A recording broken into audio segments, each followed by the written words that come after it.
Hello friends, welcome to our channel. இன்னைக்கு பதிவில் ரவை வச்சு ஒரு சூப்பராக ரொம்ப குயிக்காக அருமையான டேஸ்ட்டில் ஒரு அல்வா ரொம்ப டிஃப்ரெண்ட்டான டேஸ்ட்டில் எப்படி செய்யுது அப்படின்னு இன்னைக்கு பதிவில் பார்க்கலாமாங்க. இந்த அல்வா செய்கிறதுக்கு இந்த மாதிரி ஒரு கப்பில் நான் ரவை எடுத்துருக்கேங்க. மெஷர்மெண்ட்டுக்கு நீங்கள் ஒரே அளவிலான ஒரு கப்பை எடுத்துக்கலாம். நான் இதில் ஒரு கப் அளவுக்கு நான் ரவை எடுத்துக்கிறேன். அதே கப்பில் ஒரு கப் அளவுக்கு பால் எடுத்துக்கலாம். அந்த பாலை இந்த ரவையோடு சேர்த்துக்கலாம். காய்ச்சி ஆற வச்ச பால் சேர்த்துட்டு ரவையையும் பாலையும் நல்லா மிக்ஸ் பண்ணிக்கோங்க. நல்லா மிக்ஸ் பண்ணியாச்சு. இப்போ இது ஒரு 10 நிமிஷம் அப்படியே ஊறட்டும். அடுப்பில் ஒரு பேன் வச்சுருக்கிறேன்.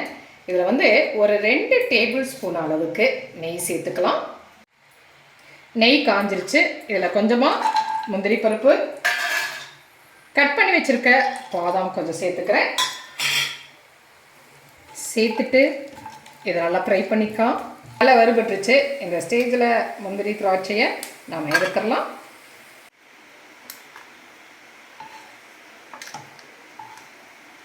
முந்திரி திராட்சையை எடுத்தாச்சு. அதே பேனில் அதோடையே இன்னும் ஒரு டேபிள் ஸ்பூன் அளவுக்கு நான் நெய் சேர்த்துக்கிறேன். ரவையும் ஒரு 10 நிமிஷம் ஊறிடுச்சு.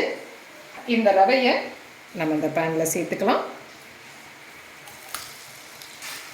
சேர்த்துட்டு ஒரு லோ ஃப்ளேமில் வச்சுட்டு இந்த மாதிரி கலந்துக்கலாம். பாருங்கள், ஒரு 5 நிமிஷம் வரைக்கும் இதை நம்ம அப்படியே ஃப்ரை பண்ணிக்கலாம்.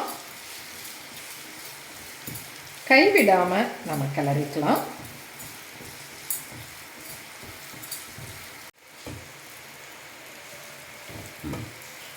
இந்த மாதிரி நம்ம நல்லா சேர்த்து ஒரு 5 நிமிஷம் கிளறும் பொழுது இது நல்லா உதிராக வருங்க. அந்த மாதிரி கிளறிக்கலாமா.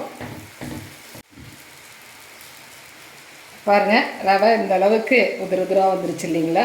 நல்ல லோ ஃப்ளேமில் வச்சுட்டு நம்ம கைவிடாமல் கிளறிக்கலாம். இப்போ இதில் இன்னுமே ஒரு டேபிள் ஸ்பூன் அளவுக்கு நெய் சேர்த்துட்டு கிளறிக்கலாம்.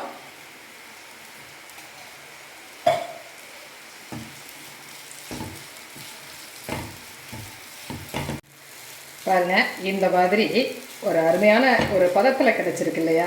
இந்த ஸ்டேஜில் நாம் அடுப்பை ஆஃப் பண்ணிடலாம். அடுப்பில் ஒரு பேன் வச்சுருக்கிறேன். இதில் ஒரு டேபிள் ஸ்பூன் அளவுக்கு நெய் சேர்த்துக்கலாம். இதில் ஒரு கப் அளவுக்கு ஒயிட் சுகர் சேர்த்துக்கிறேன். நம்ம எந்த கப்பில் ரவை எடுத்தோமோ அதே கப்பில் ஒரு கப் அளவுக்கு சுகர் சேர்த்தாச்சு. சுகரை சேர்த்துட்டு நல்லா கலந்துக்கலாம். பாருங்கள், 2 நிமிஷத்தில் சுகர் நல்லா மெல்ட் ஆக ஆரம்பிச்சிருக்கு. இது அப்படியே ஒரு ப்ரௌன் கலராக வரட்டும். இன்னும் ஒரு 2 நிமிஷம் இதை நம்ம லோ ஃப்ளேமில் வச்சுட்டு கலந்துக்கலாம்.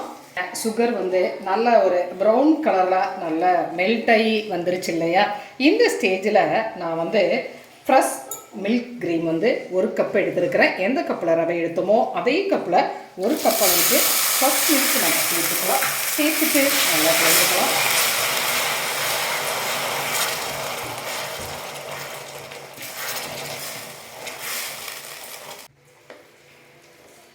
மில்க் க்ரீமும் சுகரும் நல்லா கலந்து ரெடி ஆகிடுச்சு இல்லையா. இந்த ஸ்டேஜில் நம்ம வறுத்து வச்சுருக்கிற அந்த ரவை இருக்கு இல்லைங்களா, அதை இதோட நாம் சேர்த்துக்கலாம்.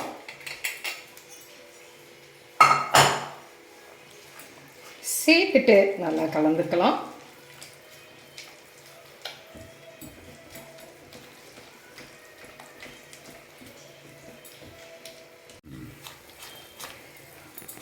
பாருங்கள், ஒரு 3 நிமிஷம் போல் இதை கிளறியாச்சு. இது நல்லா சுருண்டு ரெடி ஆகிட்டு இருக்கு இல்லையா.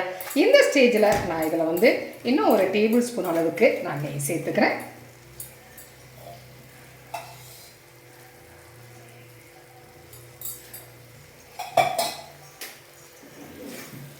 சேர்த்துட்டு இன்னுமே ஒரு 2 நிமிஷம் நம்ம பாத்திரத்தில் ஒட்டாமல் வர்ற வரைக்கும் கலந்துக்கலாம்.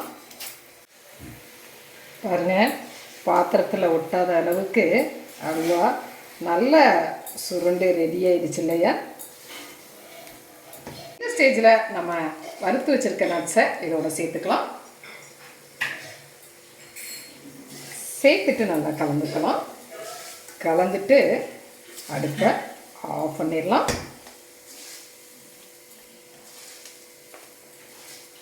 சுவையான அல்வா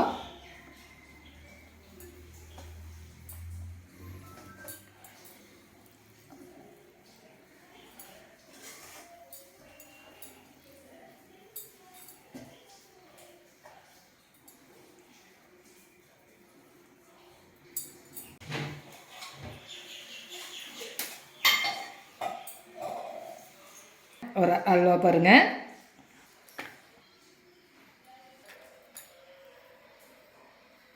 சுவையான ஒரு ரவையில் செய்யக்கூடிய அல்வா பாருங்கள்.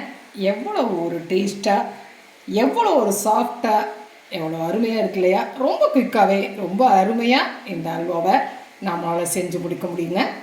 செஞ்சு பார்த்துட்டு உங்களுடைய கமெண்ட்டை சொல்லுங்கள். பார்த்தீங்களா, ரவையை வச்சு ரொம்ப குயிக்காக ரொம்ப சூப்பர் டேஸ்ட்டாக செய்யக்கூடிய ஒரு அல்வாவை நம்ம ரெடி பண்ணிட்டோம். செஞ்சு பார்த்துட்டு உங்களுடைய கமெண்ட்டை சொல்லுங்கள். இந்த பதிவு உங்களுக்கு பிடிச்சிருந்துச்சுன்னா சப்ஸ்கிரைப் பண்ண மறக்காதீங்க. லைக் பண்ணுங்கள், கமெண்ட் பண்ணுங்கள், ஷேர் பண்ணுங்கள். மற்றும் ஒரு பதிவு உங்களை மறுபடியும் சந்திக்கின்றேன். நன்றி.